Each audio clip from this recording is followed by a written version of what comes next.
Tonight we descend into the damp, forgotten corridors of history.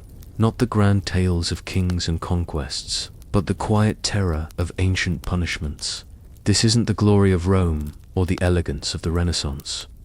It's the sound of iron hinges closing behind you, the sting of humiliation, the long aching hours where your body is no longer your own. Tonight, you'll feel what it was like when punishment wasn't about rehabilitation. It was about public pain and the performance of power.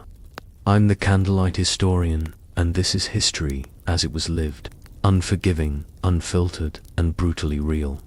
So, before you get comfortable, take a moment to like the video and subscribe, but only if you really enjoy these slow, strange journeys into the shadows of the past. And tell me in the comments where you're listening from and what time it is there. Now, ease back, take a deep breath, and let's begin tonight's journey together. The door slams shut, stone behind you, stone beneath you, and, unfortunately, iron shackles around your ankles. Not the best way to wake up, especially when you realize you're not dreaming. You're inside what could generously be called a medieval holding cell, but really, it's a hole carved into the earth with a locked door nailed over it. And the smell. Think old water, moldy hay, and the distinct, unwelcoming sharpness of very bad decisions. It's cold. Not dramatic, snowy mountain cold.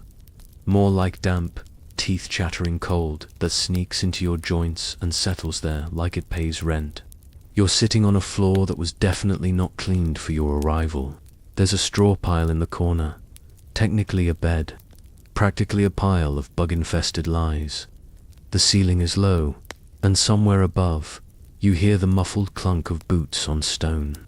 Probably the guard, coming to remind you, again, that you're not getting out anytime soon. Not until the town decides what they're going to do with you. But don't worry, they have plenty of options. Stocks, whipping, branding, or just letting you rot in this hole until you forget what sunlight feels like. Your stomach growls loudly. You glance at the corner where yesterday's meal sits, a bowl of something grey that used to be soup, and still might be if you close your eyes and believe hard enough. Water drips, slowly, from somewhere behind you. Is it a cracked pipe? No, just the ceiling crying with you. There's a tiny slit in the wooden door, about eye level. No glass, just enough space for someone to slide in food, or, more likely, to slide you out. You try to peer through, but all you can see is more darkness. There's a bucket nearby, and you don't ask what it's for. You already know. Privacy, not part of your sentence. What about modest, forgotten, and comfort? A myth, like dragons or decent plumbing. You shift your legs. The shackles are heavy, not just in weight, but in how they remind you that you're now property. The town owns your time, your movements, even your silence. You're not a person here, you're a lesson waiting to happen. Outside the cell, life continues. Horses clop by, carts rattle over cobblestone, and people shout in that peculiar way people shout when their lives are just busy enough to ignore yours. Eventually, the door creaks open, not all the way, just enough for a face to appear. A guard, maybe late teens, maybe bored. He squints at you like he's checking if you're still alive. Not because he cares, but because paperwork is easier when you're breathing. He grunts something about mourning and punishment. Then he tosses in a crust of bread. It lands with a sad little thud, and that's breakfast. Maybe also lunch. Depends on how you ration your crumbs. Time doesn't pass here.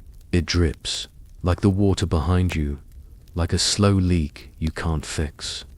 Minutes stretch into hours, and hours collapse into a vague fog of nothing. Your only job is to sit, to wait, and to wonder how much worse it's going to get. And then, it does. 2 guards arrive. They don't speak much. One carries a ring of keys. The other has that special look of someone who deeply enjoys being part of someone else's bad day. The door opens wide now, and you squint against the sudden light from the hallway torch. They unlock the shackles. Your ankles scream in relief, then immediately regret it, because you're being dragged to your feet and shoved forward. The hallway smells better, slightly, mostly because it smells like fire and oil instead of fermented damp. The guards nudge you along stone corridors, past rows of other doors, some silent, some not. Someone's coughing, someone else is singing, badly and in Latin. You reach a staircase, spiraling upward, the kind that wasn't made for comfort, just control. Your legs ache, your back complains, and your mind, it's bracing, because whatever's at the top isn't freedom, it's daylight. You blink hard as you emerge into it, like crawling out of a dark dream. The town square unfolds in front of you. Dirt streets, timber buildings, curious eyes, people pausing mid-shore to see who's coming out of the dungeon today. It's you, and no one's surprised, because punishment is a part of life here, like taxes, or bread that's mostly sawdust. Everyone watches because they're glad it's not them, and you stand there, blinking in chains. You're the lesson of the week. The sun shouldn't feel like a punishment, but today it does. It's too bright, too loud, too real. You squint hard as the world reintroduces itself. Not kindly, not gently, just all at once. The air smells of animals, sweat, and smoke. Your bare feet hit the packed dirt, still cold from the morning chill, but already warming under the sharp summer glare. You wobble slightly, stiff from too long on a stone floor. The guards don't care. They shove you forward.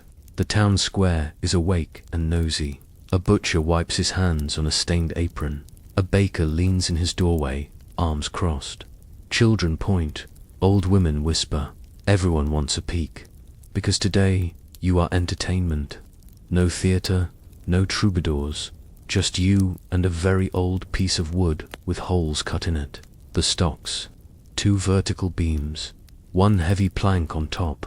All weathered grey and slick with old rain and older grime. A simple design, really. Enough to hold your head and arms locked in place for hours. With just enough discomfort to make you question every decision you've ever made. You're led to it like a sheep that knows the route. No struggle. Not because you're brave, but because there's no point. The guard flips up the top plank with a groan and gestures with his chin. You bend, head down, arms forward. The wood closes around you with a dull, final thud. Your wrists twist slightly, never quite in the right place. You're already sore. They don't lock it with a key, just a thick iron pin. Efficient, secure, not too complicated. Because, let's face it, the smarter people aren't usually on stock duty. And then nothing. They leave. No fanfare, no speech, no repent, cinedrama. Just the sound of boots walking away and your own breathing echoing in your ears. You're alone, but also completely not alone. Because this is the square, the center of everything. People pass by on the way to church, to market, to gossip. And now, their trip includes a stop to look at you. Some stare, some snicker. One kid throws a small stone at the ground near your foot and then runs away like he just assassinated the king. The position gets to you quickly.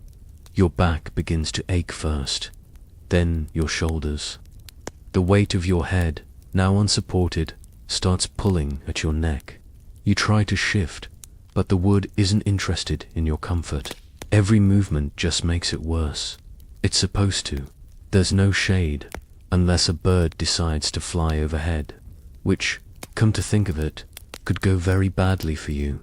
You blink up at the sky and immediately regret it. The sun is like a hot spoon pressed into your eyelids. A woman walks by with a basket of turnips and mutters something about youth today.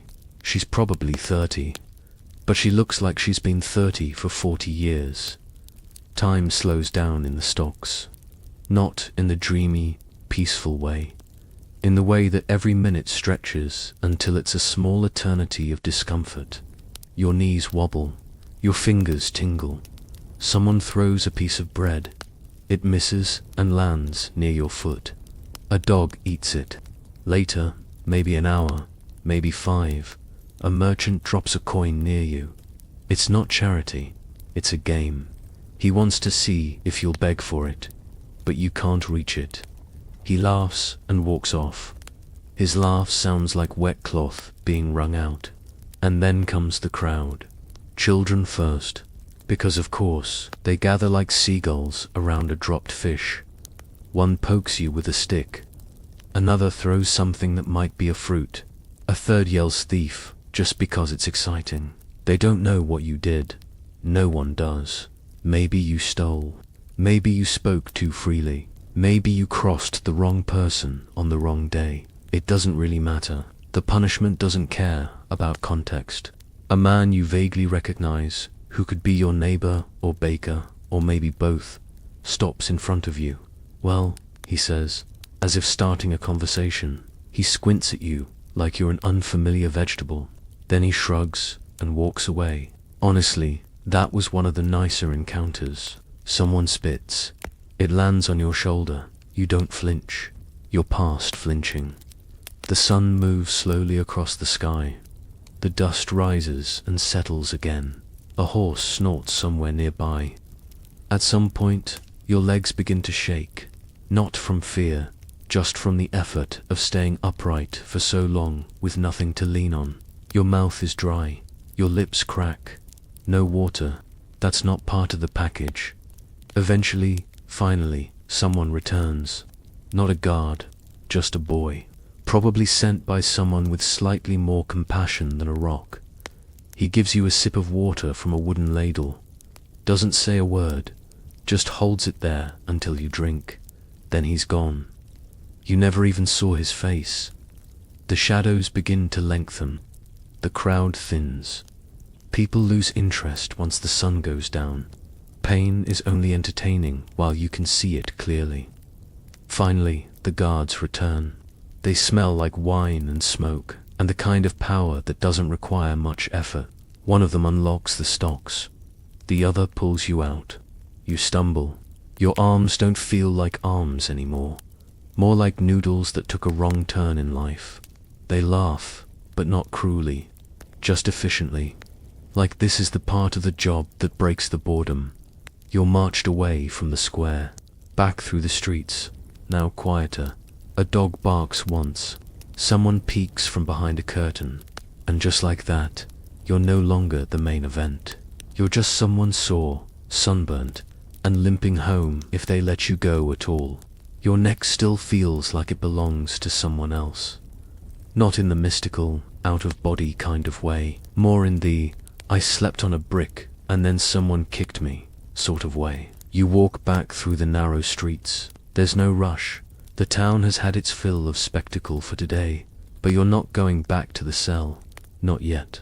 You've still got more punishment to endure, just a different flavor. Today's special, public humiliation, with a generous side of metal.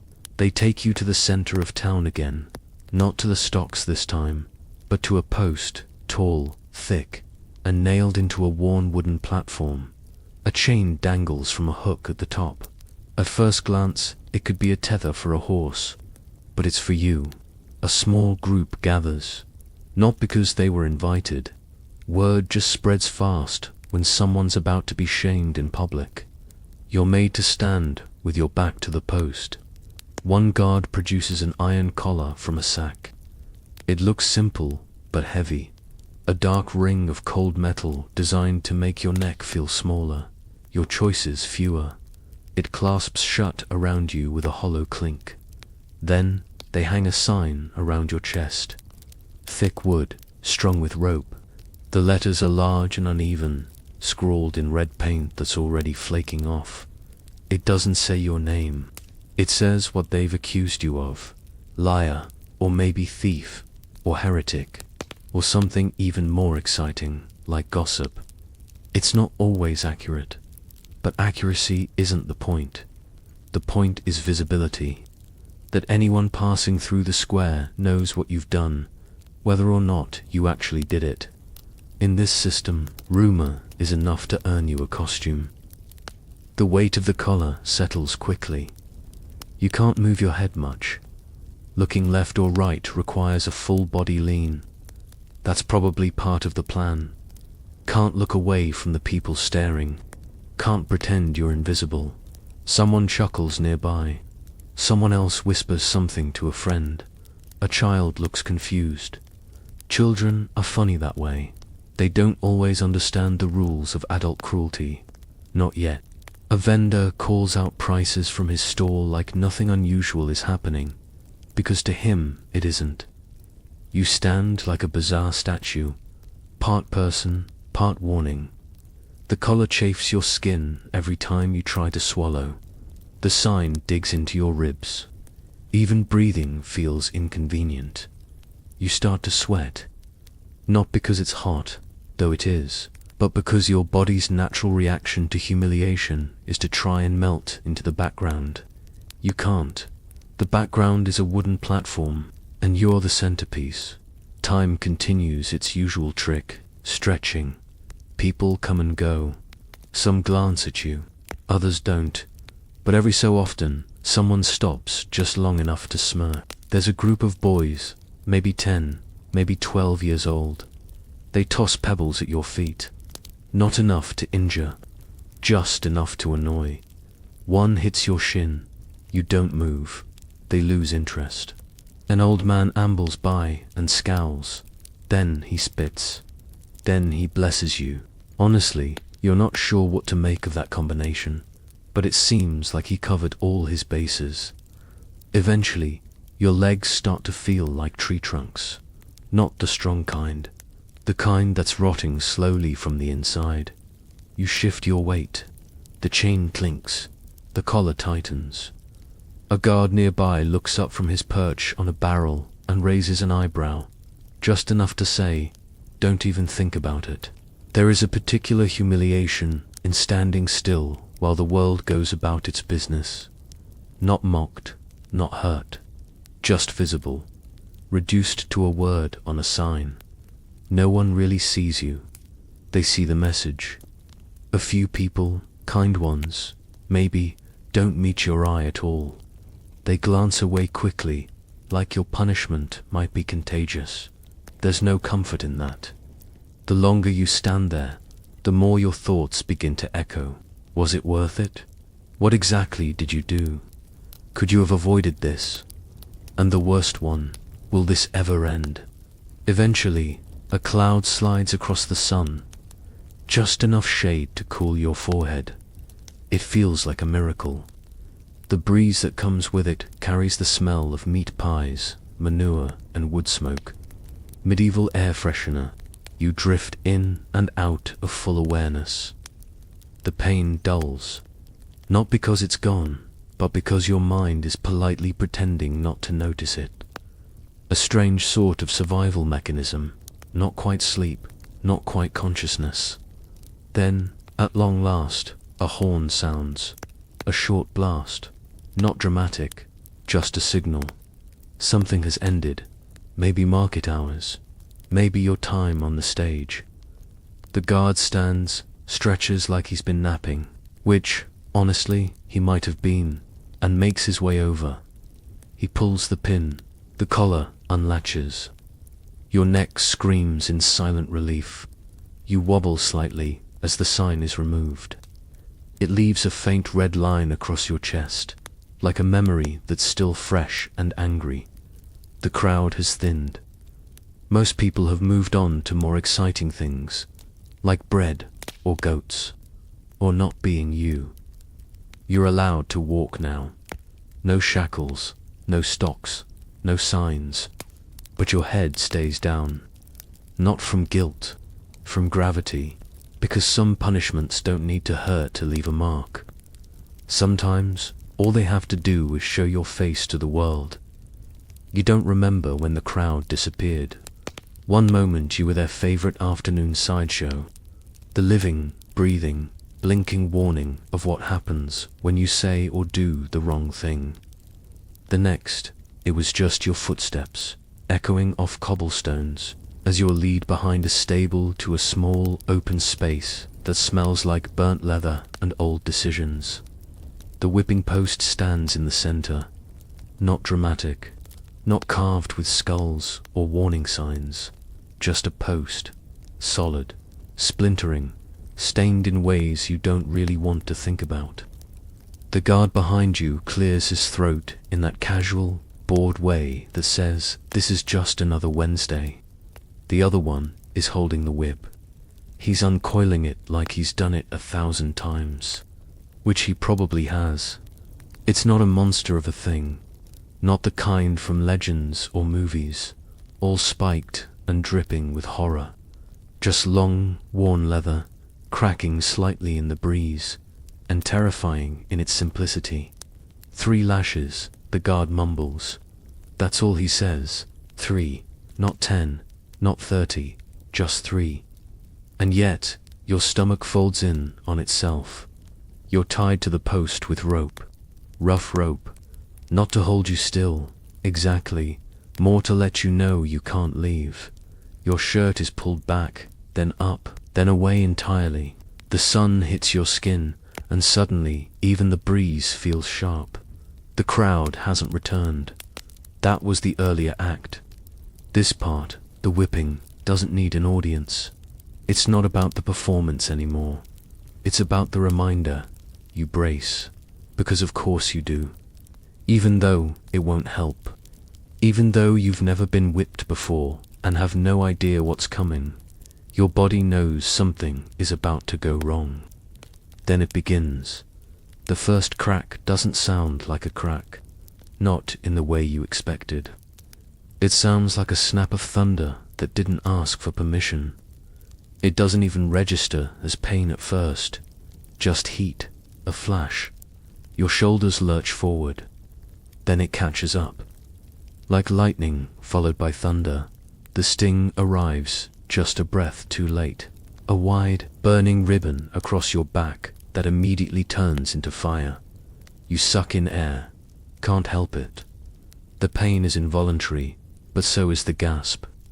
The second strike is worse, not because it's harder, but because you know it's coming. And it lands just low enough to make sure your entire back is involved in this little lesson. It isn't sharp so much as alive. Your spine tenses. Your ribs feel like they're holding their breath. Somewhere nearby, a bird chirps, which, frankly, feels rude. You want to cry out, not dramatically, just to let some of it out. But pride is a stubborn thing, even when everything else is being taken away. You press your forehead to the post instead. It smells like sweat and rain and years of regret. The third lash doesn't go where you expect. It curves, it bites the edge of your ribs, the side of your body that still felt almost okay, until now. It doesn't feel like leather anymore. It feels like betrayal. 3 lashes, that's all. And yet, you're shaking. Not from fear, from the adrenaline crash that comes after pain. Your skin crawls. Your legs are trying to decide whether to support you or file for early retirement. The guard doesn't say anything. He just unties the rope and steps back. The other one wipes the whip down and coils it again like he's putting away a gardening tool. No blood, not really. Just red streaks that will bloom into welts, then scars, if you're lucky. But the burning doesn't stop when they walk away. It stays, like it paid for the room. You pull your shirt back over your shoulders. It sticks. Of course it does. And you start walking, slowly, because quickly is no longer on the table. The square is mostly empty now. Just a few chickens, a cart creaking past, and the sound of life continuing without you. You catch your reflection in a puddle. Just a shape, really, blurred by the ripples. But it's enough. You look like a person who's been reminded. That's the whole point, isn't it? Not to correct you, not to change your behavior, just to make sure you know where you belong. The worst part isn't the pain. It isn't even the eyes that watched. It's the way your body remembers. Every stretch, every twist, every moment you lean back in a chair or turn too fast for the next week, your muscles will whisper, "Not again." And every time you hear leather creak, you'll flinch. The square again. You'd think you'd get used to it by now. The way the air changes when you enter it. The way eyes shift your direction even when they pretend not to. But no, it hits the same way every time. Like walking into a stage play you didn't audition for. Today, the setup is different. The stocks are gone. The post is empty. And in their place, standing in quiet menace near the old well, is the pillory. You can tell the difference instantly. The stocks were for sitting, for enduring, for slow aches and public jeering. The pillory is more upright, more vertical, more cruel in the way it forces you to fold forward, arms and neck locked in place like a marionette with snapped strings. You already know the drill. The guards don't even speak. They just gesture with a kind of practiced hand wave that says this way, like they're directing traffic instead of humans. The pillory creaks open, the top half lifting like a hungry mouth. You step forward.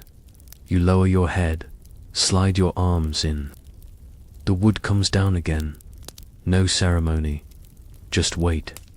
It always comes back to weight. It clamps around your neck and wrists with a familiar, dull thud. And then the pin slides in, locking you in. That sound, the finality of it, is always sharper than the wood. You are now, once again, a fixture. The world tilts slightly, and not just because you're leaning forward. It's the disorientation of being half human, half furniture. People mill about as if you're a strange kind of signpost. Some look, some don't. One man spits near you, not at you, but close enough to suggest opinion. The discomfort begins slowly. Your back curves into a shape no spine should make.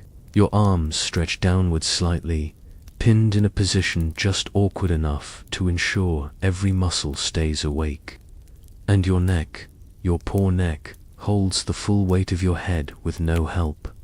After 10 minutes, it's annoying. After 30, it's agony. The wood doesn't care. A baker walks by, offers a roll to someone nearby, then raises an eyebrow at you.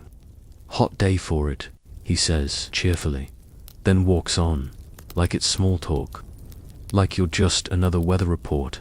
Someone throws an apple. It's not rotten, technically, just bruised enough to be disrespectful. It hits your arm and falls to the ground. You can't pick it up. You can't do anything. You can't scratch your face. You can't swat a fly. You can't even turn your head far enough to pretend this isn't happening. Eventually, you stop trying. You stand there, locked, while the day does its worst. A dog pees near your feet. A man argues with his wife 3 feet away. A child asks loudly why your face looks like that. You become invisible in the most visible way. Time plays its usual trick. You think it's been hours. It might have been 1. Your feet start to throb, your knees ache, and your lower back begins filing official complaints. Your wrists go numb. That part's almost a blessing, but it's the neck that holds the worst of it. The wood bites into your skin, not sharply, just constantly. Like it's reminding you, gently but firmly, that freedom is an illusion. You start to drool. It's embarrassing. Not because anyone comments, they don't, but because you can't do anything about it. You can feel it, running down your chin. You want to wipe it away. You want to hide, but you can't. The pillory makes sure of that. You lose track of the crowd. You stop noticing when people pass. The pain becomes the air you breathe. Every blink feels like effort. Every shallow breath scrapes your ribs. Eventually, you hear boots. The guards return. You hear the soft jingle of keys and the muttered conversation of 2 men bored with their own cruelty. The pin comes out. The wood lifts, you sag. They don't catch you. You fall forward, knees buckling, arms limp. You catch yourself just before your face hits the dirt. You brace against the cobblestone with hands that no longer feel like they belong to you. The guards don't laugh. That's almost worse. They just wait. Eventually, you stand. Not tall, not proud. Just upright enough to move. You shuffle away from the pillory. The platform, the post, the stocks, they've all had their moment. And you've had yours. Again, and again, and again. Somewhere behind you, the wooden frame creaks in the breeze, waiting for its next guest. And you carry on. Slowly, like a man made of string. Another punishment endured. Another lesson delivered. Whether you deserved it or not stopped mattering a long time ago. You're not even surprised when they bring out the fire. It's late afternoon now, the light softer, gold-drenched, like the sun is trying to apologize for everything. But the mood doesn't match. A crowd gathers again, quieter this time, more curious than cruel. They know what's coming. Branding. You hear the word whispered, not shouted. It travels in low murmurs, passed from person to person like gossip wrapped in warning. There's a blacksmith's forge at the edge of the square, and the brazier glows like a slow, angry ember. You can see the heat before you feel it. One of the guards is already there, holding the iron rod over the coals. It's not dramatic. No sparks, no whoosh of flame. Just steady heat and the slow color shift from steel gray to orange red. The brand itself is simple, a letter, maybe, or a symbol. The mark of your alleged crime, something that makes it easier for strangers to know who you are without the inconvenience of talking to you. You're seated this time, on a stool that feels more like a stage prop than furniture. Your shirt is pulled down over one shoulder. You feel exposed in a way that has nothing to do with skin. No one talks to you. Not the crowd, not the guard, not even the man holding the iron. There's no speech, no warning, just a quiet moment, then movement. The blacksmith hands off the rod. It's glowing now, soft red along the edges, bright as a furnace at the tip. You hear it before you feel it, the faint hiss of metal on skin. Then you do feel it. It is not the pain you expected. It's worse. It doesn't slice. It doesn't stab. It consumes. The heat sinks in faster than your brain can handle. There's a moment, just a flash, where it feels like the air itself is boiling around your shoulder. You don't scream, not because you're brave, because it steals your breath before you can. Then it's gone. The iron lifts, and your skin stays behind, transformed. You can smell it. Not charred, not burned, but cooked. A horror that will replay later, in dreams and quiet moments, long after the pain fades. Someone near the front of the crowd winces. At least one person felt something. The guards move in again, and a salve is applied, thick, greasy, herbal, more for tradition than relief. The wound is wrapped, lightly, like a suggestion of care. But the damage is done. And it's not the kind that heals, because branding isn't about punishment. Not really. It's about identity. Now you carry your guilt on the outside, in curves of seared flesh, in a mark that speaks louder than your voice ever will again. You stand. The crowd has already started to drift. Some look back, most don't. They've seen what they came for. As you walk, the bandage sticks slightly to the wound beneath. Every step pulls at it, just enough to remind you that it's still there, that it will always be there. Children will stare. Strangers will assume. Friends, if you still have any, will pause before asking what happened. You'll never be anonymous again. And there's something strangely quiet about that realization, like the sky just got a little bigger. You pass a woman carrying laundry and she glances at you, eyes flicking to your shoulder. She doesn't flinch, doesn't smile either, just gives you that look, the one that says she's doing the math in her head. What did they do? And could it happen to me? You reach the edge of the square and keep going. The buildings thin out. The cobblestone becomes dirt. The sun dips lower. You feel your body adjusting, not healing, not recovering, just recalibrating. Your balance has changed.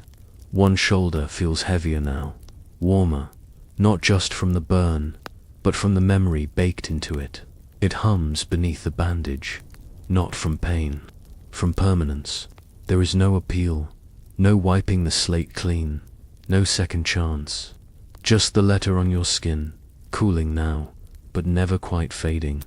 There's water ahead, but not the good kind. Not a bath, not a stream, not a gentle pitcher poured for washing off the dust of shame. No, this water is a punishment in itself. A pond, square-shaped and shallow, with greenish edges and an uncomfortable number of flies buzzing overhead. At the edge of the platform sits the ducking stool. It's not even a stool, really. More of a chair on a long wooden lever, balanced over the water like some malicious playground swing. You stare at it, trying to decide which part looks worse. The soaked, mildewed seat, or the thick leather straps dangling from the armrests. You're pretty sure it's a tie. This punishment is more interactive. You're not just a display piece this time. You're part of a game. One with rules written entirely by people who don't have to play it. A few townsfolk gather. Slowly, they always do. It's like they can sense when someone's about to get wet and humiliated. And the ducking stool is particularly popular with crowds. Probably because it adds suspense. Will you come up sputtering, crying? Will your shoe come off and float away like last week's poor soul?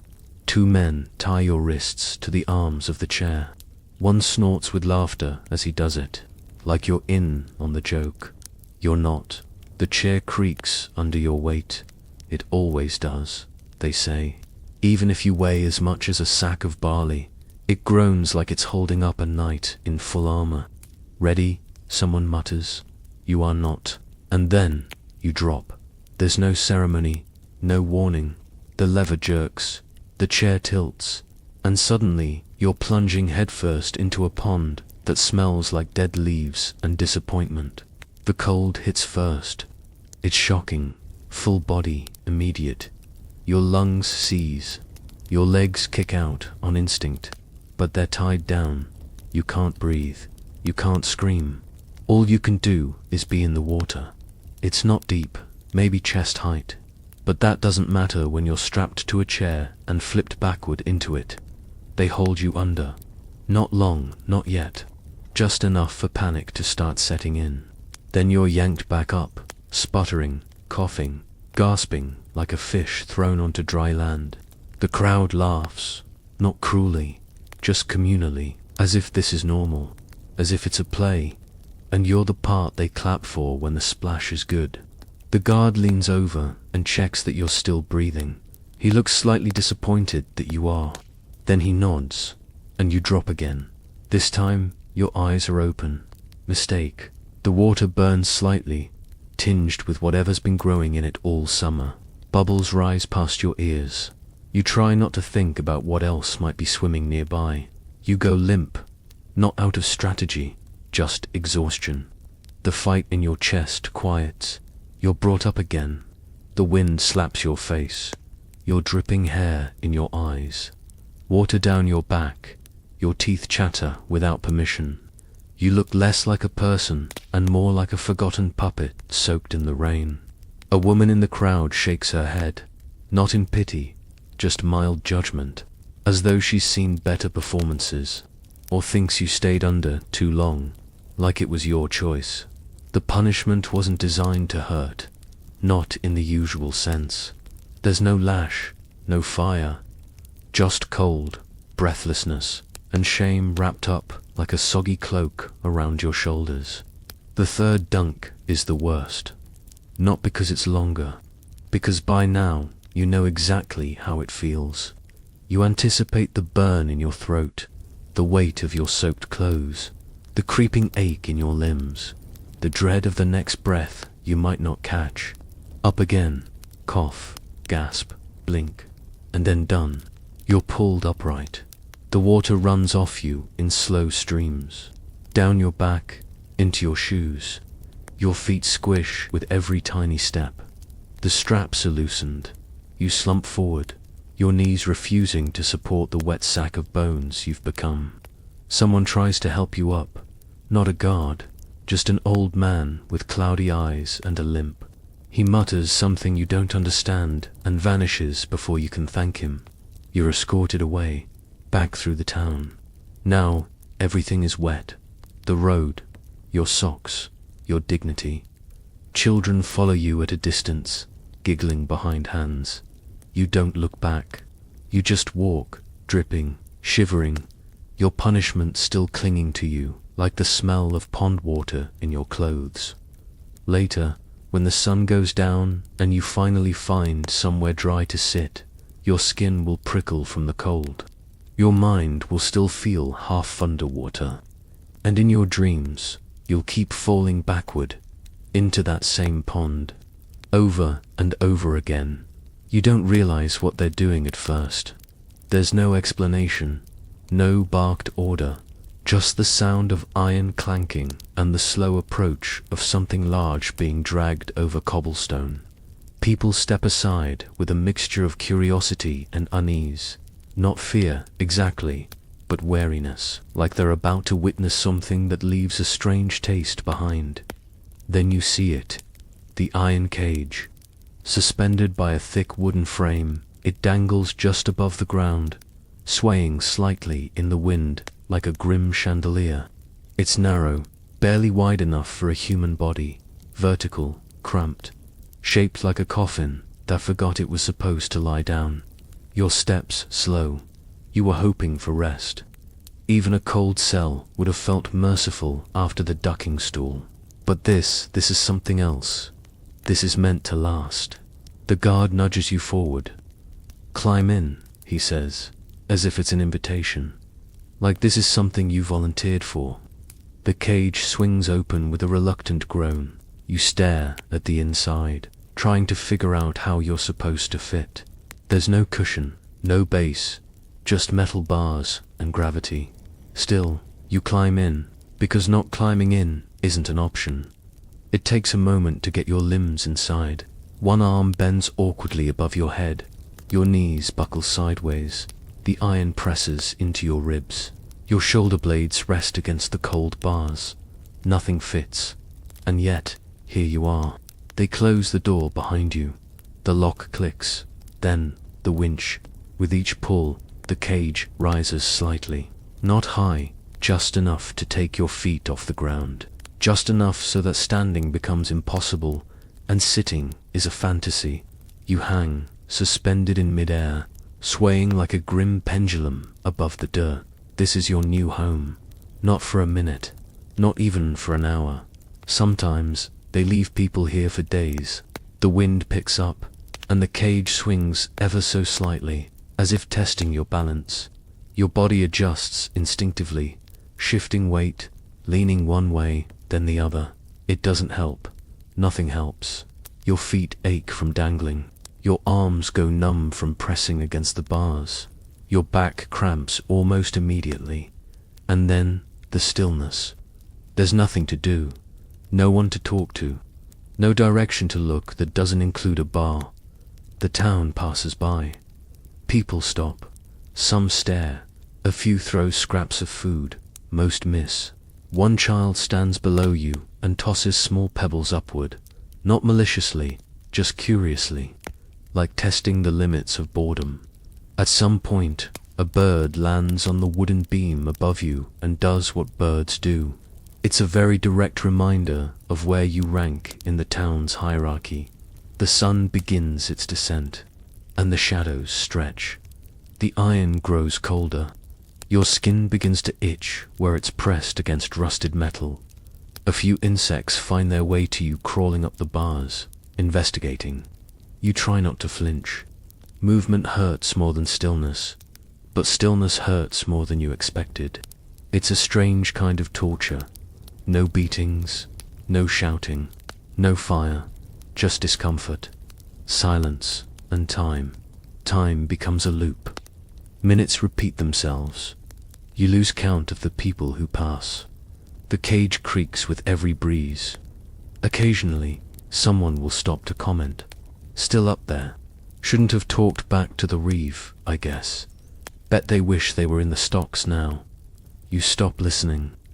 Your body begins to shut down in little ways. A foot goes completely numb. Your neck locks into place. Your stomach grumbles in long, lazy groans.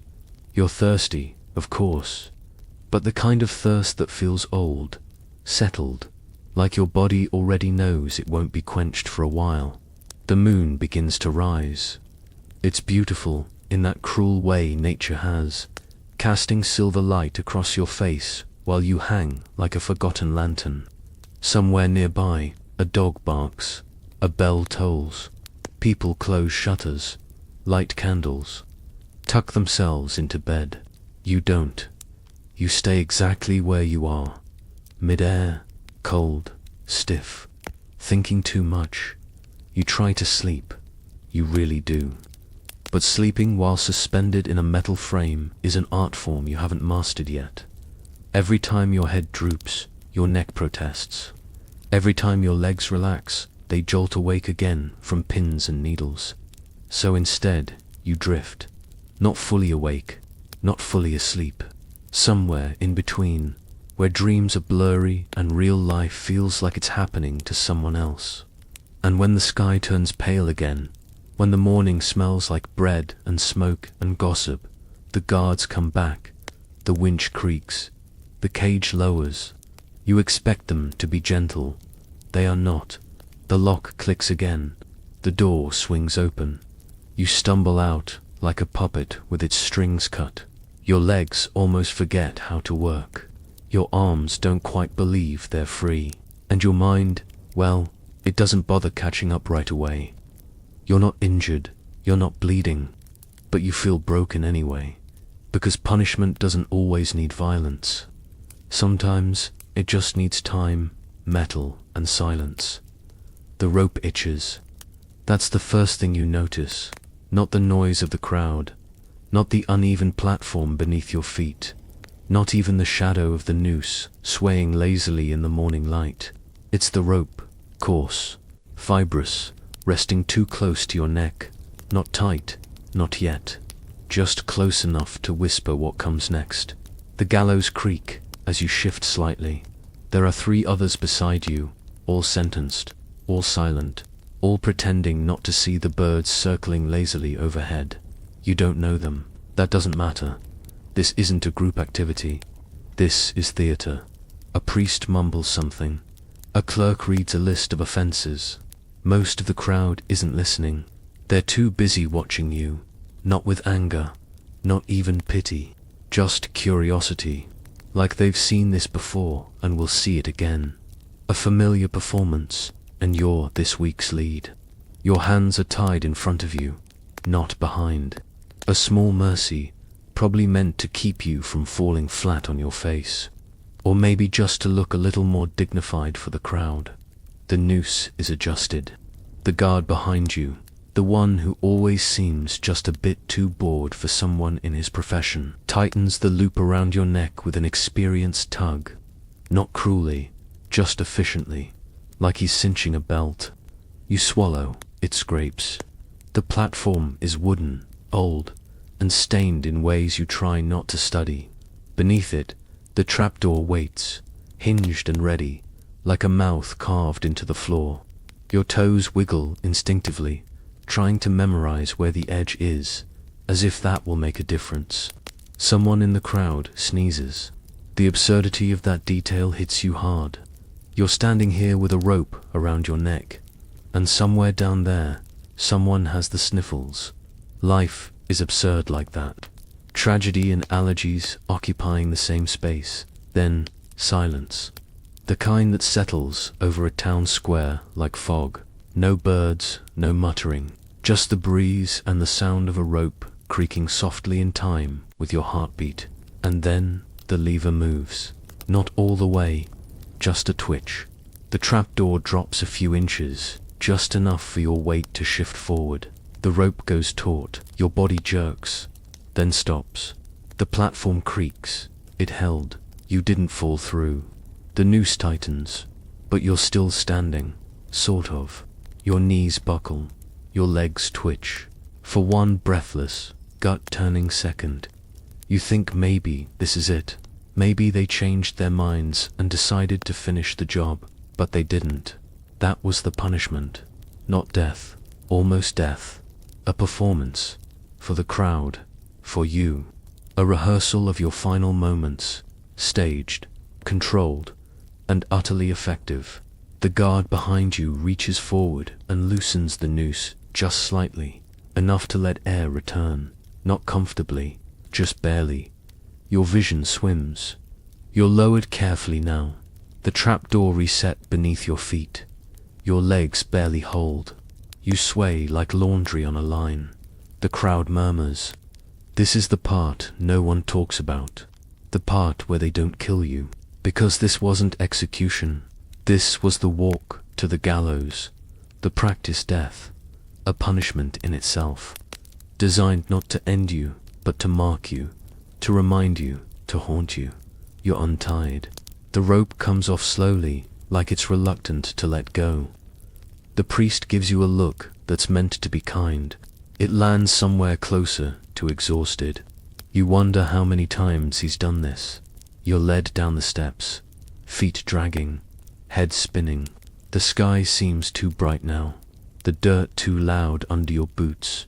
The crowd claps, not loudly, not cheering, just a scattered, smattering applause, like the end of a play no one really enjoyed, but all agreed was worth seeing once. You don't remember walking back into town, only that when you do, every doorway you pass seems to lean back. Every child looks twice. Every dog grows quiet. People whisper behind you now. They point not at your clothes or your walk, but at your survival. You're one of them, the ones who walked away. You've been dangled. You've been displayed. And now, you're something new. A person-shaped caution sign. You'll never hear a rope creak the same way again, and that knot-shaped bruise on your neck will fade. But slowly, very slowly, the room smells like damp wood and regret. Its small, stone walls, a single stool, a fire burning low in the hearth, not for warmth, but to keep the air just uncomfortably hot enough that you begin to sweat before anything has even happened. There are no windows, only a thick wooden door with black iron hinges, and a table against the far wall. On the table sits the Spanish boot. You've heard rumors. Everyone has. Most people don't believe them.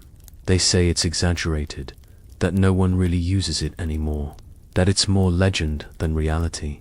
It isn't. The device itself isn't as monstrous as you expected. Just two narrow boards strapped to either side of your lower leg, bound tight with leather cords and wooden wedges placed in between. Simple, efficient, unforgiving. You're told to sit. The stool isn't designed for comfort, more like an invitation to stillness. Your arms are tied behind you, your ankles locked in place. The boots are placed around your calves, snugly. Not painful, not yet. Then, the wedges. One by one, they're slipped between the boards and your legs. Each wedge is dry, splintered, and thick enough to matter. A man with thick forearms and a face like an old shoe stands ready with a mallet. He doesn't look angry. He looks tired. He begins to tap. The first wedge slides in with a soft crack. Pressure builds. A squeeze, tight but manageable. Your muscles flex against the wood. You grit your teeth. Then comes the second.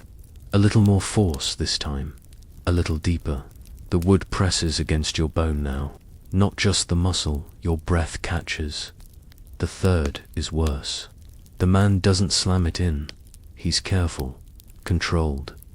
He drives it in with the precision of someone who's done this 100 times. and doesn't need to prove anything. The pressure shifts from uncomfortable to blinding. It's not a stab, not a burn. It's an invasion, a slow, creeping compression that leaves no space for mercy. Your legs tremble. You can feel the skin folding inward. You can feel the bones start to protest, deep and silent, like a groan underwater. He pauses. You think that's the end. It's not. The fourth wedge goes in harder. The crack of the mallet echoes off the stone walls. The boards tighten. The leather cords strain. Your vision blurs at the edges. You haven't screamed yet. You want to, not out of fear. Just to make it stop. But no sound comes out. Your body has decided silence is the better strategy, as if that might earn you some small grace. It won't. The fifth wedge is ceremonial. It doesn't even need to go in far. By now, the pain is total. It's not one spot. It's everywhere. Your feet feel like they're growing too big for your skin. Like your bones are trying to break out, one splinter at a time. Your breath becomes short and sharp. You feel your heart in your ears. Someone pours water into a cup behind you. The casualness of it is infuriating. You're not even sure what they want from you. Confession, information, repentance, or maybe this was your sentence, not for answers, but for example. You're not just being punished, you're being demonstrated. The wedges are left in place.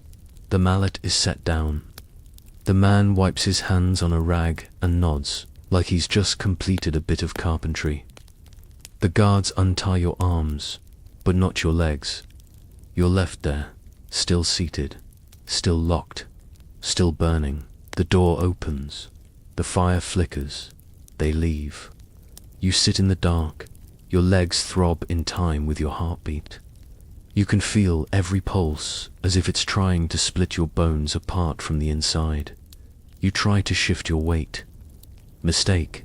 The movement sends a wave of pain so sharp and sudden that your vision flickers like a candle in a breeze. There's no screaming, not anymore. Now there's just the sound of breath, yours, slow, shaky, uneven. Eventually, someone returns. They loosen the wedges, slowly, like removing teeth one by one. Each release is a small mercy wrapped in new pain. The blood returns. You almost wish it didn't. You can't stand, of course not. You're lifted, carried, dragged. The world outside the chamber feels too bright, too loud, too unfair in its normalcy. People walk, talk, laugh. You limp, carefully, because your legs are no longer legs. They're reminders. They won't break you again. They don't need to. They already did. You're led down a narrow alley. It winds behind the bakery and the church, past the edge of the market, where the noise fades into something quieter, but no less tense. A few chickens peck at the dirt, utterly uninterested in the fact that you're about to be muzzled like a beast. At the far end of the lane, leaning against a stack of crates, hangs a strange metal object. The scold's bridle. It doesn't look like much at first. A cage, really, shaped to fit a head, made of blackened iron bands and rusted hinges. At its center, fixed to the mouth area, is a flat metal plate with a little hook. You know exactly where that hook goes. They call it the gossip's bridle, the brank, the nag's muzzle, a punishment meant mostly for women, yes, but in truth, it's a catch-all for anyone who talks too much, too loudly, or too freely for someone else's liking. And today, it's meant for you. The guards don't speak. They don't need to. One lifts the bridle gently, like he's handling something delicate, which, in a way, he is. The iron is brittle in places, sharp in others. And once it's on, there's no pretending it isn't. You're told to open your mouth. You hesitate. He sighs. Then, not unkindly, but with the resigned force of someone on a schedule, he taps the side of your jaw. You obey. The bridle slides down over your head. Cold iron touches your forehead, your cheeks, your chin. The metal plate presses against your tongue, not painfully, but intrusively, like a spoon left in your mouth far too long. Then the hook settles in. It catches under your tongue, just barely. And suddenly, speaking is no longer a choice. The straps are buckled behind your head, tight, not strangling, just secure. Like the helmet of a knight, if knights were known for being publicly ridiculed while dribbling spit down their own chins. You can't talk. You can't even swallow comfortably. You try, instinctively, to shift your tongue. Mistake. The hook jabs upward, a thin sliver of pain that reminds you who's in charge now. You're led through the square, again. But this time, it's different. No stocks, no ropes, no wood. Just iron. A portable prison for your thoughts. People stare. Of course they do. This punishment was made to be seen. The bridle isn't just functional, it's theatrical. A walking warning label, a mobile mute button. A man shouts something in your direction. You try to answer, forgetting, for a brief, humiliating moment, that you can't. The hook bites. You grunt. He laughs. A child walks beside you, mimicking your wobbling steps and wide-eyed expression. You want to tell him off. You want to say anything at all, but you can't. That's the genius of it. This isn't about silence. It's about powerlessness. Because it's not just that you're silenced. It's that everyone knows it. They can say anything to you, about you, around you, and you can't respond. You can't defend. You can't joke. You can't lie. You can't explain. You are reduced to body language and dripping chin. The iron warms in the sun. You feel it pressing against your temples, your jaw, your lips. A thin line of drool escapes the corner of your mouth. There's no way to wipe it. You don't even bother trying. A dog barks. You flinch. The guard behind you chuckles. After what feels like hours, you're finally seated on a low bench in the center of the square. You're meant to sit there, still muzzled, watched. People come and go.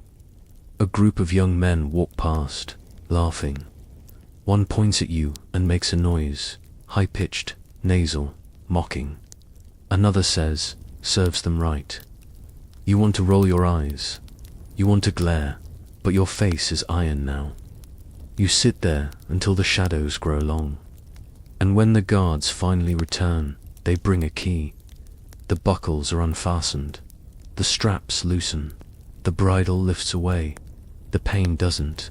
Your tongue feels bruised. Your jaw aches from being forced into a silent clench. Your lips are dry.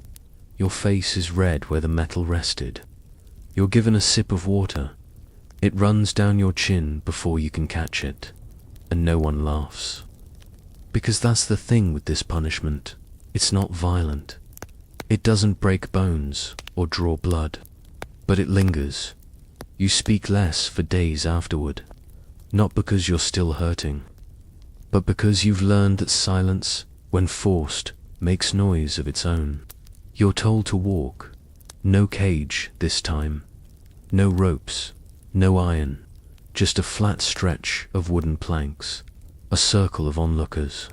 And a giant wheel looming over you, taller than a man, built like a strange staircase, going nowhere. It looks like it should be part of a mill, something used to grind grain or haul water. It's not. It's a treadmill. Not the modern kind. No flashing lights. No emergency stop button. No soft rubber belt. This one's powered by your legs. And if you stop, it doesn't. The punishment, walk. Just walk. Climb up, get moving, and keep moving. You step onto the wheel. It shifts beneath your weight, already in motion before you're ready. You grab the side rails. They're worn smooth by hands that came before yours. And you begin. One step. Another. The wheel turns forward, slowly at first, then steadily, rhythmically. Each wooden slat creaks underfoot.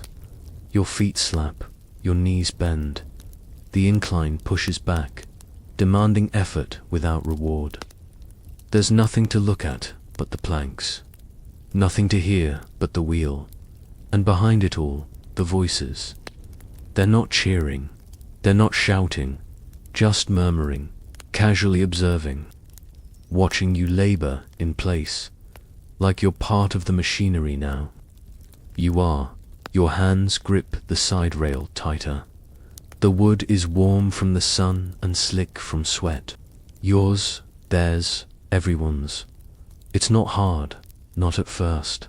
It's just tiring, then exhausting, then endless. The wheel never stops. It never slows. It never cares. There's no countdown, no promised end. You walk until someone decides you've walked enough. Minutes stretch. Your thighs start to burn. Your back screams. Your breathing grows shallow. Sweat pools in your eyes, and you blink furiously, trying not to stumble. Because if you stumble, you fall. And if you fall, you roll backward. And if you roll backward, well, the guards will notice then. So you keep walking. Slat after slat. Step after step. It's not just the movement that breaks you. It's the pointlessness. There's no destination, no goal, no accomplishment. Just motion for the sake of suffering. You start to dissociate. You imagine you're climbing a hill that leads somewhere. A mountain, maybe. A long stairway out of this miserable little town and into the sky. Then your foot slips. Just a little. The wheel stutters. The crowd murmurs. You catch yourself, heart racing, hands white-knuckled on the rail. Someone chuckles. Not cruelly, just entertained. You've become a puppet again. A tired one. You keep walking. You think of sleep, of food, of sitting still. You'd give anything to sit still. Instead, you climb this wooden lie. The guards don't intervene. They don't have to. The wheel does the work. You hear your own breath now, louder than the crowd. Ragged, dry. The inside of your mouth feels like it's made of burlap. Your knees buckle with every step, threatening to betray you. Still, you climb. Still, you walk. Because you're not punished until you give up. That's how this one works. Eventually, someone calls out. You don't catch the words, just the tone, dismissal. The wheel slows. You keep walking, unsure if it's a trick. Then it halts completely. You stop. The silence is deafening.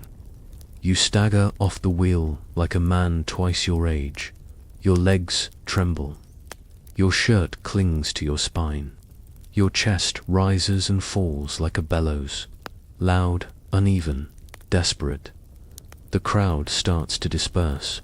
One man claps, just once, as if to say, good effort. You didn't collapse.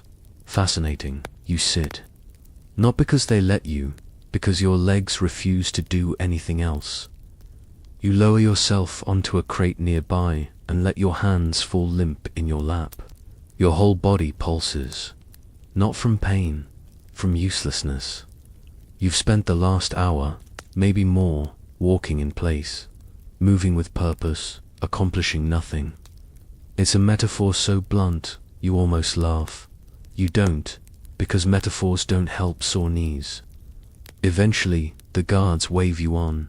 You rise, slowly, limbs stiff, mind fogged, pride somewhere back on the wheel. You don't look back. You already know what's there. The wheel, waiting for the next set of legs. They say silence is golden, but this is something else entirely. The room is narrow, rectangular, no windows. The air doesn't move. It just sits, heavy with dust and disuse. The walls are stone, smooth, blank, undecorated. The kind of stone that's not meant to hold sound. You are alone, no guards, no lashes, no glares, no audience. Just you, your thoughts, and the kind of silence that starts to hum if you sit in it long enough. Welcome to isolation.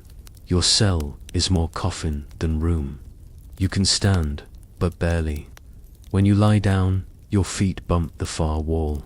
The straw bedding smells of mildew and old sweat. There's a wooden bucket in the corner. You don't want to look at it too long. At first, the quiet feels like relief. After everything, the ducking, the whipping, the branding, solitude almost seems like kindness. You stretch out on the bed, soar in every possible direction, and breathe. But silence is patient, and it doesn't take long to turn cruel. Time slows here. Not dramatically. Not like it did in the pillory or the cage. This is different. This is a stillness that seeps into your bones, convincing your body it has been forgotten. The door is thick and doesn't rattle. The slot in the bottom, where food might appear, is currently empty. You try to count the minutes. You lose track by 47. Eventually, you start talking to yourself. Not out loud at first, just little murmurs, half thoughts, phrases that drift in and out like leaves on still water. Your voice sounds strange in the echo. So you stop. You try pacing, but there's no room. 3 steps, then the wall, turn. 3 steps, wall, turn. You lie down again, then sit up, then lie down again. The straw pokes through your clothes, no matter how you shift. You press your ear to the wall, nothing. You knock once, still nothing. You imagine what's outside. Another hallway, another prisoner, or just cold stone stretching forever. You wonder what you look like right now. Not in the mirror, there isn't one, but in the eyes of whoever put you here. Do they think you're learning something, reforming, repenting, or are you just another name on a list, waiting to be let out when someone remembers where they put you? Time continues its slow drip. Eventually, a crack of light appears at the base of the door. A flicker, then gone. Someone walked past. You lunge at the door. No sound, no footsteps. Just your own breath, louder now. You sit in the corner, knees pulled to your chest. You start to make up songs in your head. You hum them, quietly, into the straw. You forget the words halfway through. You keep humming anyway. You start to forget what day it is, what time it is, how long you've been here. You talk to the bucket, just once. You apologize afterward. When the food finally comes, it's a crust of bread and a tin cup of something that once knew water. You eat in silence. You chew slowly, as if time might speed up if you savor it. Then, nothing, again. The silence returns. The walls don't move. The air doesn't change. You sleep, or try to. Your dreams are warped, echoes of old pain, old footsteps, old voices twisted into nonsense. You wake up unsure whether you slept at all. The cycle continues. And this quiet, padded kind of punishment begins to press in from all sides. You miss the whip, you miss the stocks, you miss sound, even cruelty made noise. This just waits. Eventually, the door opens.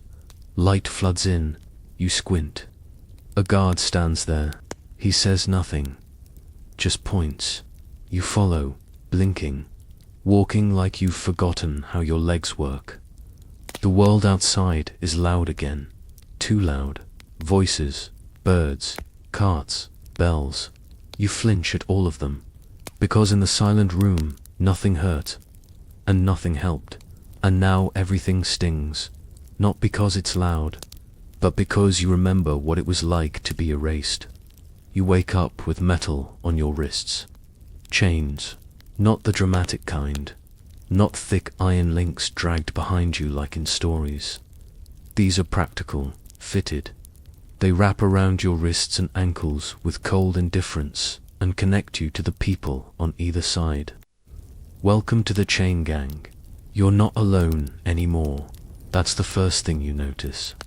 On your left, a man with no teeth hums a tuneless melody. On your right, a woman stares ahead like the horizon owes her money.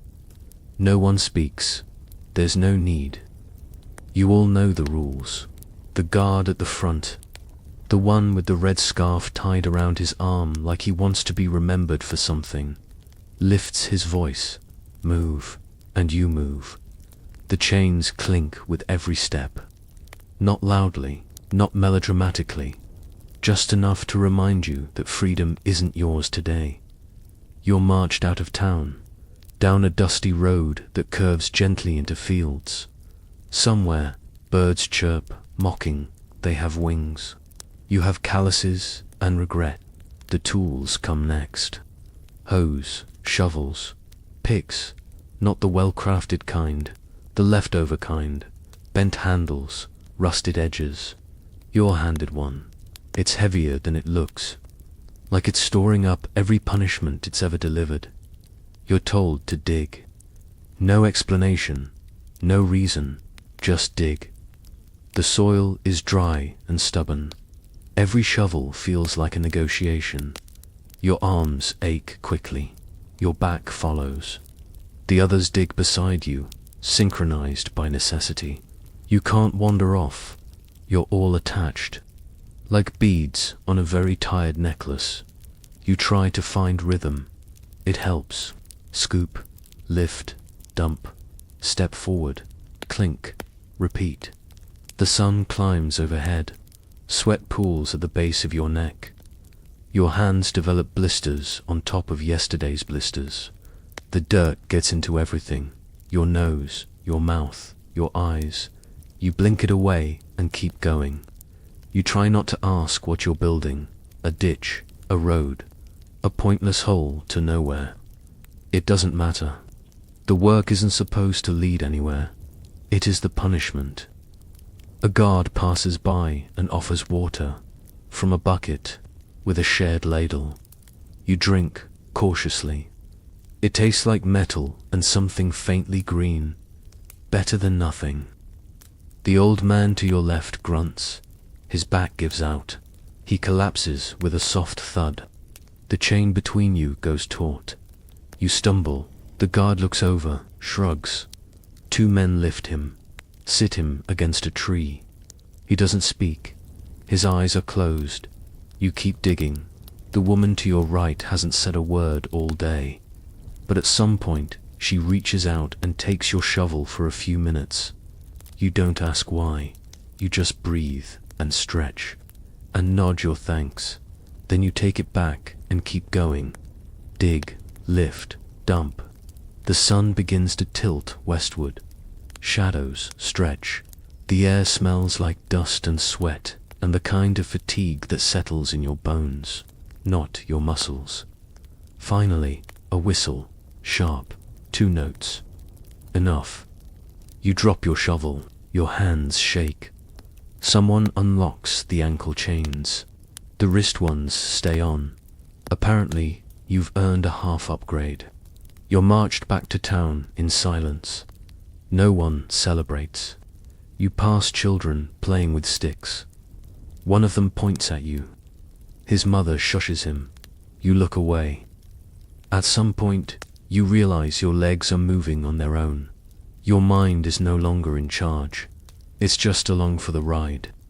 Back at the yard, the chains are removed. No ceremony, just keys. Click, done. You're given a crust of bread and a place to sit. Not to sleep. Not yet. Just to sit. And as you stare at the fresh blisters on your palms, you realize something strange.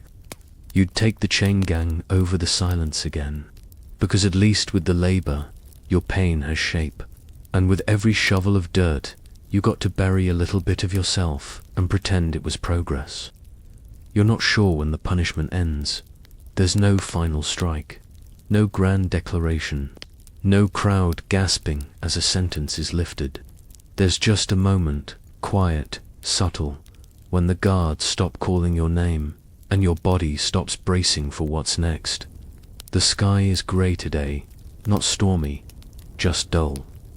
Like even the weather has decided to take a step back and let the exhaustion settle. You wake up, or maybe you just open your eyes, and no one comes for you. You wait, nothing. For the first time in what feels like weeks, no one tells you where to go, how to move, what to carry, or how to suffer. There's no boot at your back, no iron on your wrists, no plank of wood trying to shape your spine into something unnatural. You sit on the edge of a cot. Your back still aches from the wheel. Your tongue still feels strange from the bridle. Your legs still flinch when you hear boots on stone. But no one opens the door, so you stand and you leave. Just like that, the streets are quiet. People pass you with the kind of vague politeness reserved for ghosts and former criminals. You're neither now or both. It's hard to say.